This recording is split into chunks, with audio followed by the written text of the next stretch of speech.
Mais à la Cooper Nutrition, on nourrit qui? Chez Cooper Nutrition, on nourrit principalement des cochons, mais pas seulement. Nous fabriquons aussi des aliments pour les bovins et les volailles. Sur 100 animaux d'élevage que l'on nourrit, 91 sont des cochons, 8 sont des vaches et 1 est une poule. Mais on ne nourrit pas que les animaux.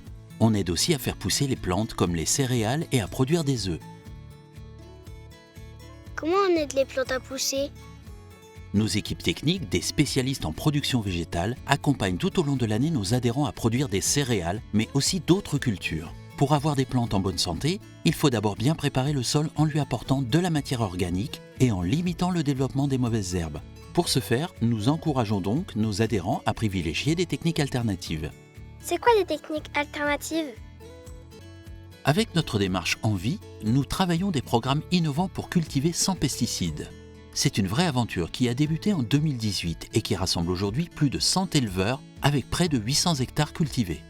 Notre engagement ne s'arrête pas là pour protéger la biodiversité. Nous proposons aussi à nos adhérents de valoriser leurs pratiques plus vertueuses à travers les certifications environnementales.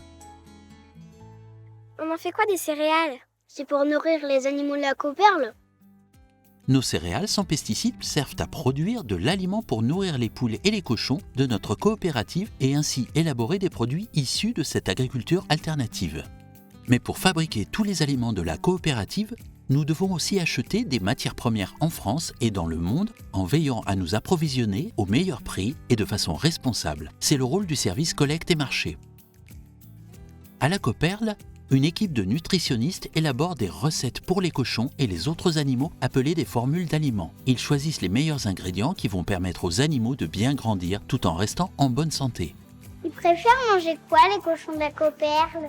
Cela évolue en fonction de leur âge, mais principalement des céréales, du blé, du maïs, de l'orge qui représentent 75 à 80% de leur alimentation. Les cochons ont également besoin d'aliments riches en protéines comme les tourteaux de colza, tournesol ou encore de soja, ainsi que des vitamines, des minéraux et oligo-éléments. Mais le soja, c'est pas très bon pour la planète.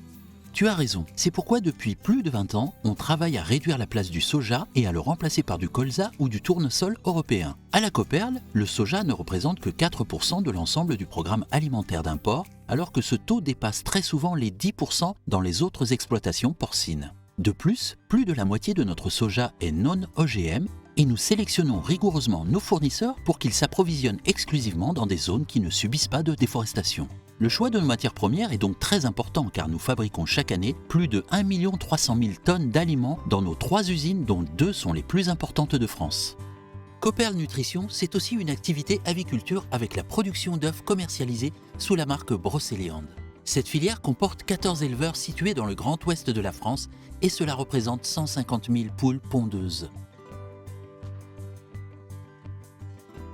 Pourquoi vos œufs ils sont bien élevés? Parce que vos poules elles sont polies.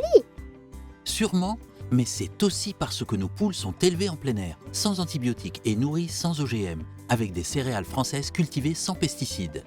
Des modes d'élevage 100% alternatifs pour produire de bons œufs, auxquels on ajoute des bonnes manières en faveur du bien-être animal. Vous l'aurez compris, chez Cooper Nutrition, nos domaines d'activité sont variés, mais nos objectifs restent les mêmes. Anticiper au mieux les besoins des animaux, satisfaire nos éleveurs tout en répondant aux défis sociétaux et environnementaux pour les générations actuelles et futures.